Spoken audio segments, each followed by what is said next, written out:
প্রেগনেন্সিতে লাস্টের দিকে এসে আমার কিছু সমস্যা দেখা দিচ্ছে। আজকে তোমাদের সাথে আমি সেই সমস্যাগুলো কথাই শেয়ার করব।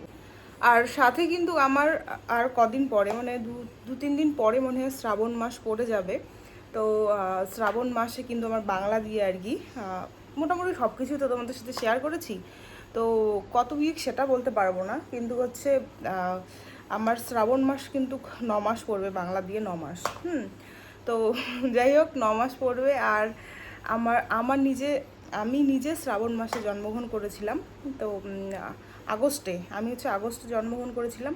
আর যে সনে জন্মগ্রহণ করেছিলাম সে সনে ছিল হচ্ছে রাখি পূর্ণিমার দিন। যেদিন রাখি পূর্ণিমা সেদিন আমি জন্মগ্রহণ করেছিলাম। আর তার জন্যই আমার নাম সবাই রেখেছে রাখি। তাহলে তোমরা মোটামুটি তো আন্দাজ করতে পারছোই যে আমার হাতে আর কতটা টাইম আছে, কি সমাচার। কিন্তু মানে এত লাস্টের দিকে আমার কমপ্লিকেটেড সব কিছু দেখা দিচ্ছে যে মানে এত ভয় পাচ্ছি, আমি বলে বোঝানো যাবে না। এক একটা দিন আমার মনে হচ্ছে এক একটা মানে মাসের সমান, মানে কিভাবে যে আমি কাটাচ্ছি মানে বলে বোঝাতে পারবো না। তবে যাই হোক, ভগবান যেটা করবে মানে ভগবান মানে ভালোই করবে আর কি, যা করবে ভালোই করবে। তো সেই হিসাবেই আছি। তো চলো ভিডিওটা দেখতে থাকো। আজকে প্রায় 7:30 বাজে। তো এখন থেকে আমি ভিডিওটা শুরু করছি বড়দের প্রণাম জানিয়ে এবং ছোটোদের আমার অনেকটা ভালোবাসা জানিয়ে। আসলে মন মেজাজ তেমন ভালো থাকে না জন্য ভিডিও আমি শ্যুট করি না, আমার ভালো লাগে না। হ্যাঁ, তো ভাবলাম চলো ভিডিও একটা শ্যুট করা যাক। কী করি, সারাদিন বাড়িতে তো শুয়ে বসেই কাটাই আর টেনশন করে কাটাই, তাই না? তো ভিডিও শ্যুট করলে কী হবে, টেনশনটা একটু কম হয়ে যাবে। তো ভাবলাম চলো আজকে একটা ব্লগ ভিডিও তোমাদের সাথে শেয়ার করা যাক, আর কিছু জিনিস, ইম্পর্টেন্ট জিনিস তোমাদের সাথে শেয়ার করা যাক। হঠাৎ করে কিন্তু আজকে আমার শ্বশুরমশাই শাশুড়ি মা এসেছে অনেক কিছু নিয়েই। তো আগেই বলে দিচ্ছি আর কি। আর সেখানে কমেন্ট করেছে, আমি একটা শর্ট ভিডিও ছেড়েছিলাম যে অনেক কজনই আর কি কনফিউশন যে আচ্ছা তোমার সাথে কি তোমার শ্বশুর শাশুড়ির সম্পর্ক ভালো না খারাপ, এটাই তো বুঝতে পারছি না। তো ভিডিওটা পুরোটা দেখো, আজকে আমি সব কিছু ক্লিয়ার করে দিই। আর লাস্টের দিকে প্রেগনেন্সিতে আমার কি কি অসুবিধা হচ্ছে সেগুলো তোমাদের সাথে আজকে একটু শেয়ার করব।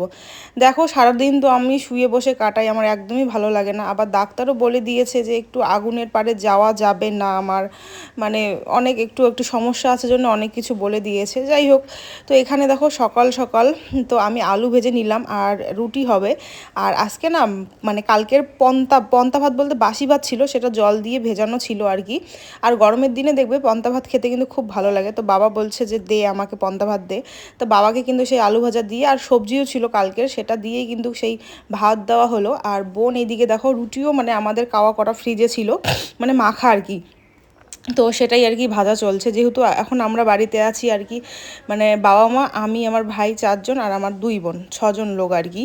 তো রান্নাবান্না ওই জন্যে 6 জন লোক, বড় সড়ো মানুষ সবাই, তো রান্নাবান্না কিন্তু ভালোই হয়, এখন 2-3 বেলাই রান্না করতে লাগে। তো বোন আর আমি মানে বড় বোন আর আমি আমরাই টুকটাক, মানে আমি করি না, মাই করে, কিন্তু বড় বোনও করে আর কি, অনেকটা করে দেয়। আর ছোটো বোন তো স্কুল প্রাইভেট ওগুলো নিয়ে ব্যস্ত। আর বড় বোনের কয়েকটা এক্সাম দেওয়া শেষ হয়েছে, এবার ও কলেজে অ্যাপ্লাই করেছে। তো কলেজ শুরু হওয়ার পরে কিন্তু মানে তখন ও তো পড়াশুনো করবে, তাই না? তো কিছুদিন একটু মানে ফাঁকা আছে বলে কিন্তু ও অনেকটাই রান্নাবান্নায় হেল্প করে। আর আমাদের বাড়িতে এখন ওই যে বোঝোই তোমরা, ধান গাড়াগাড়ি চলছে, তো আমার মাও প্রচণ্ড ব্যস্ত। আর ওই দেখো আমার ঠাকুমা, মা, তারপর একটা কাকি, ওরা গল্প করছে আর কি। তো চলো তোমাদের সাথে আগে শেয়ার করি যে আমার কি কি অসুবিধা হচ্ছে প্রেগনেন্সিতে। এটা আমার ফার্স্ট প্রেগনেন্সি। সত্যি কথা বলতে যারা প্রথম মা হচ্ছে তাদের যে কত কনফিউশন, মানে সেটা আর কি বলবো তোমাদের, এত কনফিউশন। মানে আমার তো মানে প্রত্যেক দিন যদি ডাক্তারের কাছে যাই আমার মনে হয় সব থেকে বেটার। মানে আজকে এটা সমস্যা, কালকে ওটা সমস্যা, পরশু এটা সমস্যা, মানে সমস্যা হতেই চলেছে। যেমন সকালবেলা উঠে না আমার বাচ্চা নড়েই না, মানে সকালটা নড়েই না, প্রায় দিনই সকালটা নড়ে না। তো তারপরে উঠে জল খাই, কিছু খাই, তারপরে বাঁকাদে শুয়ে থাকি, বাঁকাদে শুলে নড়ে না। ডাক্তার কিন্তু তোমাদের বলে দেখবে যদি বাচ্চার নড়াচড়া একটু কম বোঝো, মানে বোঝো না আর কি, তো জল খেয়ে বা কিছু খেয়ে বাঁকাদে শুবে। বাঁকাদে শুলে আমার নড়েই না, ডান কাতে যখন শুই তখন আর কি নড়ে।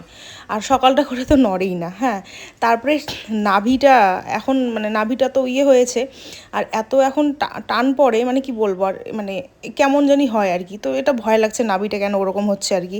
তো একে ওকে তাকে জিজ্ঞাসা করি, হ্যাঁ, যে এরকম হচ্ছে কেন। তারপর তারা বলে যে এখন যেহেতু পেটটা আর কি বড় হচ্ছে সেহেতু নাভি তো অবশ্যই টান পড়বেই, তাই না? তো এরকম অনেক অনেক সমস্যা, আরও কিছু সমস্যা আছে, সেগুলো সোশ্যাল মিডিয়ায় বলা যাবে না। তো এরকম জানো কত কত সমস্যা। তোমাদের দাদাভাই যদি বাড়িতে থাকতো আমার মনে হয় তো প্রায় দিনই মানে ডাক্তার দেখাতে হয়তো যেতাম এইগুলো কনফিউশন নিয়ে। তো যাওয়াও হয় না, আর এগুলো কনফিউশন আমার দূরও হয় না। তো এই যে মোবাইলে ইউটিউবে দেখি ভিডিও, এটা ওটা সেটার ভিডিও দেখি, মানে লাস্ট মাসে এসে আমি যে ভুগছি না, মানে বলার মতন ভাষা নেই। এতদিনও আমি এই ভোগান্তি কিন্তু ভুগিনি। যাদের দেখবে সেকেন্ড প্রেগনেন্সি তারা দেখবা খুব স্মুথলিভাবে যায়, মানে তাদের কোনো অসুবিধেই নেই বা কোনো সমস্যাও নেই, এরকমভাবে তাদের কিন্তু যায়। কিন্তু আমাদের যারা প্রথম মা হতে চলেছি, আমাদের কৌতূহলের শেষ নেই আর সমস্যার শেষ নেই, এই হচ্ছে ব্যাপার। তো সবাই তো খাওয়া দাওয়া করলো, বাসি ভাত, রুটি, তরকারি, আলু ভাজা। তো আমি না একটু সুজির কি বলে ওটাকে, পেঁয়াজ মরিচ দিয়ে যে ভেজে ওটা করে, সেটা করেছি আর কি, সেটা খেয়ে নিয়েছি। আর দেখো আজকে এত গরম পড়েছে বলার মতন ভাষা নেই। আর যাই হোক বৃষ্টি শুরু হয়েছে, আর বৃষ্টি শুরু হলে খুবই ভালো লাগে আমার, কারণ আবহাওয়াটা একটু হলেও ঠান্ডা ঠান্ডা হয়। আর এই যে আমরা যারা আছি প্রেগনেন্ট মহিলা, তাদের ক্ষেত্রে খুবই সুবিধা হয়। এত বৃষ্টি কি বলি, আর আগে তো এরকম বৃষ্টিতে কত সুন্দর রিলস বানাতাম, ভিডিও বানাতাম, এখন তো নামিও না নিচে। আর দেখো কচুর ফুল আজকে তুলে এনেছে মা, তো আর তার সাথে ঢেকিয়া শাক, এগুলো যদি তোমরা রান্না করো না এতটা টেস্ট লাগে, মানে কি বলবো। আর মাছ মাংসকে মানে মনে হয় মাছ মাংসর সাইডে থাকে, এটা খাওয়া যায় আর কি। তবে আমি খাবো না, আমার একটু অ্যালার্জির সমস্যা আছে। আর দেখো আমাদের বাড়িতে পুচকু দুটো ছোট্ট ছোট্ট বিড়াল হয়েছে, আর তার সাথে কিন্তু পাট শাকও নিয়ে এসেছে। তো এই হচ্ছে শাকের ঝোল হবে আর কি, শাকের ঝোলটা আমি করছি। আর পাশে দেখো এই সাইডে হচ্ছে একটা মানে সবজি আর কি। আজকে বৃষ্টির দিন না, মানে তেমন কিছু আজকে রান্নাবান্না হবে না, আজকে এগুলোই রান্নাবান্না হবে। আর ওই যে বললাম আমার মা ধান ঠান গাড়াগাড়িতে ব্যস্ত আর কি, ওগুলোতেই ব্যস্ত। তো বোন এইদিকে রান্না করছে, সাথে আমি ভাবলাম যে আমিও একটু ওকে হেল্প করে দিই। আর যেহেতু আমাদের মানে ঘরের মধ্যে তোমার এই যে রান্নাঘরটা আমাদের ঘরের সাথেই, এখানেই বেসিন টেসিন সব কিছু আছে, তো রান্না করা সত্যি কথা বলতে খুবই সুবিধা হয়। এইদিকে রান্না করো, এইদিকে ধোয়া মোছা সব কিছু করো, জলও আছে, কোনো অসুবিধা নেই আর কি। হ্যাঁ, তো তার জন্যই আর কি মানে করছি। আর এই যে দেখো সবজিটা, এই যে সবজি। তো এখন হচ্ছে তোমাদের বলি যে আমার শ্বশুর শাশুড়ি আদৌ ভালো না খারাপ। একজন বলেছে তুমি একদিকে দেখাও তোমার শ্বশুর শাশুড়ি তোমাকে খুব ভালোবাসে, তাহলে তুমি কেঁদে কেঁদে কেন বলো যে তুমি ভালো নেই বা আর কি শ্বশুর শাশুড়ি খারাপ। তো ওখানেও আবার লিখেছে যে নাটকবাজ মহিলা, আর ভিডিওর জন্য এই বুড়ির যত নাটক। হ্যাঁ, আরও কমেন্ট এসেছে খারাপ কিছু কমেন্ট, তো সেগুলো রিপ্লাই আমি এই ভিডিওতে দিব না, পরের ভিডিওতে দিব। আরেকজন লিখেছে তুমি যে কতটা লাকি তুমি নিজেও জানো না, শ্বশুর শাশুড়ি ভালো হলে বিয়ের পর জীবনটাই বদলে যায়। একদম ঠিক কথা বলেছো, শ্বশুর শাশুড়ি ভালো হলে জীবনটা একদমই বদলে যায়। তার সাথে সাথে স্বামী ভালো হলে, দেখো স্বামী তো প্রায় সবারই ভালো থাকে, হাতে গোনা 100 জনের মধ্যে হয়তো কিছু জনের একটু খারাপ থাকে, আর প্রায় কিন্তু শ্বশুর শাশুড়ি খারাপই থাকে, ভালো কিন্তু থাকে না। ওটা হচ্ছে হাতে গোনা কজনের শ্বশুর শাশুড়ি ভালো থাকে। তো আমাকে তো প্রায় মানুষই বুড়ি বলে, দেখতে খারাপ আমি। হ্যাঁ, আরও একজন কমেন্ট করেছিল যে মানে কি দেখে যে আমার বর আমার সাথে প্রেম করেছে, যে বুড়ি মার্কা একটা মহিলাকে, মানে ভগবানই জানে। প্রথমত নিজেকে আমি বিশ্ব সুন্দরী মনে করি না, কিন্তু আমি নিজেকে সুন্দরী মনে করি। আর দ্বিতীয়ত হচ্ছে প্রেগনেন্সিতে একটা মেয়ের অনেক রকম শরীরের গঠন, মানসিক গঠন, মানে অনেক রকমের চেঞ্জেস হয়, আমারও অনেকটাই হয়েছে। হ্যাঁ, আর এটা বলবো না যে আমার সারা জীবন আমি এরকমই থাকবো, অবশ্যই ভগবান ভালো ভালো মানে ডেলিভারি যদি হয়ে যায় তারপরে অবশ্যই এই মায়েদের আর কি চেঞ্জেস হয় আর কি। হ্যাঁ, তো সেটা গেল পরের কথা আর কি। তবে মাতৃত্বটাই হচ্ছে সুন্দর, মানে মা হওয়াটাই সব থেকে সুন্দর ব্যাপার, চেহারার কোনো ম্যাটার করে না। আর আমার কাছে তো চেহারা কোনো ম্যাটারই করে না, তাই না? তোমার ভাগ্যটা সুন্দর হওয়া খুব দরকার। তো ওই যে বলেছে যে আমার বর আমাকে কি দেখে প্রেম করেছে, ভাই আমার কি দেখে প্রেম করেছে আমি বলি, আমার ব্যবহার, আমার আচরণ আর কি, এগুলো দেখে প্রেম করেছে। বাহ্যিক সৌন্দর্য কি আর দুদিনে চলে যায়, কিন্তু মনের যে সৌন্দর্য ওটা কিন্তু সারা জীবন থেকে যায়। যাই হোক, এগুলো কথা নিয়ে আমি পরে আসছি। দেখতে খারাপ হলো আমার বর, মানে আমার জন্য কি বলবো, আমি যেখানে বসতে বলবো সেখানেই বসবে, যেখানে উঠতে বলবো সেখানেই উঠবে।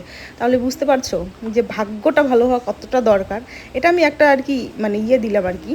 তো যাই হোক, এখন বলি যে আমার শ্বশুর শাশুড়ি হচ্ছে এত ভালো, তাও আমি কেন খারাপ বলি আর কি, এরকমটা আমি কোনো দিনও ভিডিওতে বলিনি আমার শ্বশুর শাশুড়ি খারাপ। হ্যাঁ, আর একটা কথা বলি, একটা সংসারে সবাই থাকতে গেলে হয়তো খুঁটিনাটি কিছু হয় বাজে, তো যখন হয়তো কিছু খুঁটিনাটি হয় তোমাদের সাথে হয়তো কিছু জিনিস এমনি নর্মালি আমি শেয়ার করি, হয় মনটা খারাপ, কান্না করতেছি, ভালো লাগতেছে না, হ্যাঁ, তো এগুলো জিনিস শেয়ার করি। তাছাড়া কোনো দিনও আমার শ্বশুর শাশুড়ির সাথে এতদিনও কোনো দিনও ক্যাচাল ঝগড়া কোনো দিনও হয়নি। তোমরা সবাই জানো আমি বিয়ের আগের থেকে ভিডিও বানাই, আর আমার শাশুড়ি মার সাথে আমি বিয়ের আগের থেকেই ভিডিও বানাই। আমি মনে করি যে আমি হয়তো প্রথম আমার শাশুড়ি মার সাথে কমেডি ভিডিও বানিয়েছিলাম, অনেক ভিডিও বানিয়েছিলাম। যাই হোক, এখন তো কমেডি ভিডিও বানানোই হয় না, মানে যে অবস্থায় আছি অবশ্যই সব কিছু শুরু করব, সব কিছু ভালো ভালো মিটে গেলে শ্বশুরবাড়িতে তো থাকতে হবে, বাবার বাড়িতে তো এখন আছি এই অবস্থায়। আর স্বাভাবিক, বাবার বাড়িটা তো নিজের বাড়ি না, শ্বশুর বাড়িটাও নিজের বাড়ি না, তবু আর কি বরের বাড়ি যেহেতু ওটাকেই নিজের বাড়ি ধরতে হবে, তাই না? এই হচ্ছে ব্যাপার। আর একটা কথা বলি, আমার শ্বশুর শাশুড়ির সাথে মানে কোনো দিনও মানে খারাপ যায়নি। হ্যাঁ, হতে পারে একসাথে সবাই থাকি, টুকটাক লাগতেই পারে। আর আমি কি বলতো, খুব মুখর টাইপের আর কি, মানে কিছু যদি হয় না আমি কিন্তু সঙ্গে সঙ্গে সেটা বলি। আর দ্বিতীয়ত হচ্ছে, যদি তোমার হাজব্যান্ড ভালো হয় তাহলে তো কোনো শ্বশুরবাড়িতে থাকতে বা কোনো কিছু করতে কোনো সমস্যা হবে না, তোমার যদি হাজব্যান্ড ভালো হয়। তো ভগবান করে আমার হাজব্যান্ড ভালো। এই যে বলো না, তুমি দেখতে খারাপ, তোমার বর এত সুন্দর, তোমার বর তোমাকে কিভাবে মানে প্রেম করলো, তোমার সাথে বিয়ে করলো। 7-8 বছর আমরা প্রেম করেছি। হ্যাঁ, যখন আমি 12 আর কি দেই, মানে 12 দেওয়ার পরে, আরও তখন হচ্ছে কলেজে পড়ে, তখন থেকে আমাদের রিলেশন। আমার মানে কলেজ কমপ্লিট হওয়া, ডিএলএড কমপ্লিট হওয়া, ওর বিএড কমপ্লিট হওয়া, তারপরে আরও অনেক বছর পর ও চাকরি পেলো, বিয়ে হলো। মানে ভাই, আমাদের ভালোবাসা একদমই আলাদা, অন্য রকম। হ্যাঁ, সেটার সাথে আমি কোনো মানে কম্পেয়ার আমি কোনো কিছু করতে চাই না। আর এটা আমি মানে ভগবানকে খুবই অশেষ দেই যে মানে এরকম দেখতে হয়েও তোমাদের ক্ষেত্রে আর কি, আমি নিজেকে তো সুন্দর মনে করি, তোমাদের ক্ষেত্রে আমি দেখতে বুড়ি মার্কা খারাপ হয়েও মানে বর পেয়েছি এত ভালো আর কি, এত কেয়ারিং। তো এটা আমি নিজেকে খুবই লাকি মনে করি। আর হচ্ছে তোমাদের ক্লিয়ার করে দিলাম যে শ্বশুর শাশুড়ির সাথে আমার কোনো দিনও মানে খারাপ কোনো দিনও না। হ্যাঁ, টুকিটাকি, এটা মিথ্যে কথা কেন বলবো ভাই, কোনো দিনও মানে এটা যে বলবে যে শ্বশুর শাশুড়ির সাথে কোনো দিনও কারো ঝগড়া হয়নি, কোনো ঝাঁটি হয়নি, এটা একদমই ভুল কথা। কারো না কারো এক সংসারে থাকতে গেলে খুঁটিনাটি টুকটাক বাজবে, কিন্তু মানিয়ে নেওয়াটা হচ্ছে সব থেকে বড় কথা। যে হতে পারে শ্বশুর শাশুড়ির সাথে সকালে হয়তো খুঁটিনাটি হলো, তার জন্য কি তুমি বিকেলে তাদের সাথে কথা বলবে না? বা তারা তোমার সাথে কোনো খুঁটিনাটি বাজলো সকালে, তারা কি তোমার সাথে বিকেলে কথাবার্তা বলবে না? তো এরকম আমাদের হয় যে হয়তো যদি সকালে কিছু টুকটাক বাজে, আমরা 2 ঘন্টা 3 ঘন্টা পরে মা এটা এটা, বা মা যখন ইয়ে করে বৌমা এটা এটা, তো আমাদের ওই জন্যই কোনো জিনিসই মানে চিরস্থায়ী থাকে না, আমাদের সব কিছুই ক্ষণস্থায়ী। এটা হচ্ছে ক্লিয়ার তোমাদের করে দিলাম। আর মানে এখানে আমি কি করছি বলো তো, আমার ওষুধটা আমি বের করেছি, ওষুধটা পড়ে গেছে, কই হারিয়ে গেছে কি জানে। আর একটা করে ওষুধের, আমরা কিন্তু বড়লোক না, আমরা কিন্তু গরিব মানুষই, তাই না? তো মানে মধ্যবিত্ত আমি বলবো না, নিম্ন মধ্যবিত্ত আমরা। তো যাই হোক ভাই, কোনো মানে জিনিসের আর কি বুঝি আর কি কোনটার দাম কেমন বা কষ্টের জিনিস। তো লাইট দিয়ে আমি সেই ওষুধটাই খুঁজলাম, তো ওষুধটা আমি পেয়ে গেলাম, এখন আমি ওষুধটা খাবো। আর মানে সত্যি কথা বলতে এখন বসতে উঠতে হালি তো নাই বলতেই চলে, এতটা কষ্টকর কি বলবো। আর তোমাদের সাথে শেয়ার করলাম না যে প্রেগনেন্সিতে এটা হচ্ছে সেটা হচ্ছে ওটা হচ্ছে, এত কনফিউশন, মানে এগুলো টেনশনে আমার মাথায় মানে ব্যথা করে, এরকম একটা অবস্থা। তো এখানে দেখো আমার শাশুড়ি মা শ্বশুর মশাই এসেছে বৃষ্টিতে, তাও আরও। হ্যাঁ, তো হুট করে আমি জানিও না যে ওরা নারকেল নিয়ে আসবে। নারকেল কিন্তু আমি অনেক দিন থেকে খাই না, আমার কিন্তু সর্দির সমস্যার জন্য নারকেল টারকেল খাই না বলতেই চলে। তো যাই হোক, মানে প্রায় 1 বস্তা নারকেল পেরে নিয়ে এসেছে। এটা আমাদের গাছের না, এটা হচ্ছে পাশের আর কি কারো গাছের, কিনে নিয়ে এসেছে কিন্তু নারকেলগুলো। হ্যাঁ, মানে ডাব, নারকেল তো না এগুলো, সরি ডাবগুলো আর কি কিনে নিয়ে এসেছে। প্রতিদিন খাবো না, তো কয়েকদিন পর পর খাবো। তোমরা একটু জানাবে তো, আমার যেহেতু সর্দির সমস্যা কিন্তু আছে, নারকেল খাওয়া যাবে না? কদিন পর পর ডাব খেলে কোনো অসুবিধা হবে না? কারণ অনেকে আবার বলছে যে লাস্ট সময়ে ডাব খাবি যদি তোর সর্দি লাগে, বাচ্চার সর্দি লাগে, এরকমভাবে অনেকে বলছে। তবে এগুলো আমার মনে হয় আমার বরের সব মানে খবরদারি। হ্যাঁ, আমার বরই মনে হয় বলেছে যে নিয়ে যাও, তোমরা ডাব পেরে নিয়ে যাও এভাবে। তার জন্যই কিন্তু নিয়ে এসেছে, তার সাথে কিন্তু আরও অনেক কিছু নিয়ে এসেছে। মানে আমার শাশুড়ি মা রান্না করেছে আজকে, ছোটো মাছের চচ্চড়ি করেছে, তারপরে ছোটো মাছ দিয়ে আবার কাঁঠালের গুটির ডাল করেছে, আবার একটা পটলের দোরমানা কোপ্তা কি যেন করেছে, তো সেগুলো সব কিছু নিয়ে এসেছে। তো সত্যি কথা ভালো লাগে, শ্বশুর শাশুড়ি যেহেতু শ্বশুরবাড়িতে থাকি না এখন, কিন্তু মাঝে মাঝে এরকমটা ধরো করে, তখন সত্যি কথা বলতে আমার খুব ভালো লাগে যে প্রেগনেন্সিতে যাই হোক আমার শ্বশুর শাশুড়ি আমাকে মনে রেখেছে। যাই হোক, ভিডিওটা আজকে এখানেই শেষ করলাম। কেমন লাগলো তোমরা অবশ্যই কমেন্ট করে জানাবে।